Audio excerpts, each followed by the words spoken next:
السلام علیکم ورحمۃ اللہ وبرکاتہ۔ ہمارے یوٹیوب کے چینل فکر اسلام پر جتنے دوست احباب ہیں سبھی کے لیے دعا ہے کہ مالک علم جزل سبھی کی عزت و آبرو کی حفاظت فرمائے۔ احباب اسی وقار جو ہے وظائف کی طرف ہم چلتے ہیں کہ الگ الگ ہمیں جو ہے وہ مسائل ہوتے ہیں، یعنی کہ کبھی بیماری کی صورت میں یا پریشانی کی صورت میں یا مصیبت کی صورت میں یا تکلیف کی صورت میں ہمیں اس وقت کیا پڑھنا چاہیے اور کیا نہیں پڑھنا چاہیے، اس کے بارے میں ہم جانیں گے اور جو ہے وہ اس سے ہم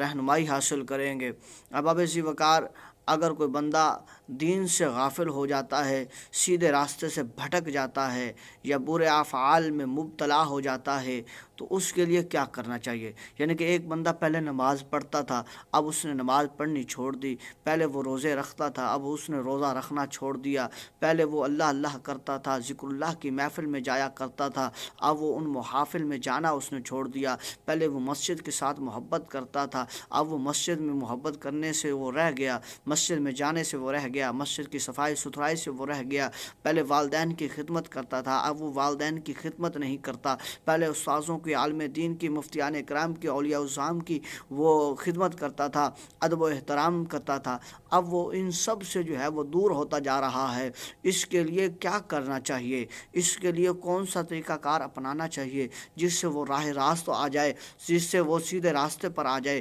چاہے وہ کسی کا بیٹا ہو یا کسی کا باپ، چاہے کسی کا بھائی ہو یا کسی کی بہن، یا چاہے وہ کسی کی ماں ہو یا کسی کی ساس، چاہے وہ کسی کی بیوی ہو یا کسی کی جو ہے وہ بھتیجی، جس کے لیے بھی یہ افعال پڑھنا ہے،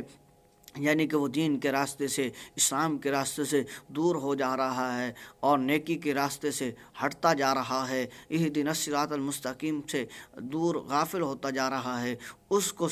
راہ راست پر لانے کے لیے کیا چیز پڑھنی چاہیے؟ آئیے ہم آپ کو بتاتے ہیں۔ اس کے لیے قرآن پاک کی آیت کریمہ اولئک علی ھدی من ربہم واولئک ھم المفلحون، یہ پڑھنا چاہیے۔ اور یہ کتنی مرتبہ پڑھنا چاہیے؟ اول آخر درود شریف پڑھنے کے بعد 101 مرتبہ اولئک علی ھدی من ربہم واولئک ھم المفلحون پڑھ کر 41 دن تک اس کو پلائیں، انشاءاللہ العزیز بفضل خدا، بکرم مصطفیٰ صلی اللہ علیہ وسلم، اللہ تبارک و تعالی اس پر کرم فرمائے گا، رحم فرمائے گا، فضل فرمائے گا اور اسے سیدھے راستے پر جو ہے وہ گامزن فرما دے گا، اور اسی راستے پر جس طرح وہ پہلے والدین کا خدمت گزار تھا، جس طرح وہ پہلے نماز پڑھتا تھا، روزے رکھتا تھا، نیک کام کرتا تھا، نیک صحبت میں بیٹھتا تھا، وہ دوبارہ اسی جانب جو ہے وہ ہو لے گا۔ پڑھنا کیا ہے؟ پہلا نمبر پہ آپ نے صدق دل کے ساتھ، یقین کے ساتھ آپ نے جو ہے درود پڑھنا ہے۔ 11 مرتبہ پڑھ لیں آپ، یا اس کو بھی 101 مرتبہ پڑھ لیں۔ اول تو 11 مرتبہ وہ پڑھ لیں، اس کے بعد 101 مرتبہ اولئک علی ھدی من ربہم واولئک ھم المفلحون پڑھ لیں، اس کے بعد پھر 11 مرتبہ درود شریف پڑھ کے پانی کے اوپر دم کر کے اسے پلائیں، انشاءاللہ اللہ شفا عطا فرمائے گا۔ اور یہ عمل 41 دن تک کرنا ہے اور بیچ میں کوئی ناغہ نہیں کرنا، تو انشاءاللہ اللہ تبارک و تعالی خیر فرمائے۔